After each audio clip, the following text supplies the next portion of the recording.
22 साल के लड़के की डेथ हो गई है डेंगू की वजह से मुल्तान में। जब मैंने वीडियो बनाई थी कि डेंगू बहुत शदीद किस्म का आ रहा है, तो उस वक़्त लोगों ने कमेंट किया था कि डॉक्टर साहब आप तो डराते हैं। देखिए, डॉक्टर जब भी कोई वीडियो बनाता है या फिर कोई इस तरह की मालूमाती वीडियो बनाते हैं, वो आप सब के लिए ज़रूरी होता है समझना। इस वीडियो के अंदर मैं फ़ेज़ेज़ बताने लगा हूँ कि कौन-कौन से फ़ेज़ होते हैं डेंगू के, उनसे कैसे आपने बचना है और उसमें क्या-क्या आपने करना है। सबसे पहला फ़ेज़ जो होता है वो इंक्यूबेशन होता है, जब मच्छर आपको काटता है तो फिर आपको 4 दिन से लेकर 10 दिन तक हो सकता है कि कोई भी अलामत ना आए।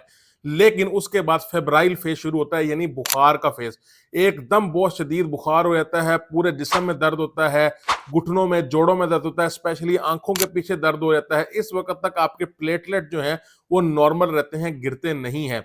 इसके बाद जो है वो जो है 4 दिन तक ये रहता है। 4 दिन के बाद 5वां और छठा जो दिन है ये दूसरा फ़ेज़ आता है और ये बहुत ही खतरनाक फ़ेज़ होता है। इसमें बुखार तो ड्रॉप हो जाता है, लोग समझते हैं कि शायद रिकवरी हो रही है, लेकिन बहुत ज़्यादा ही खतरनाक ये होता है क्योंकि इसमें ब्लीडिंग होने का खतरा बहुत ज़्यादा होता है।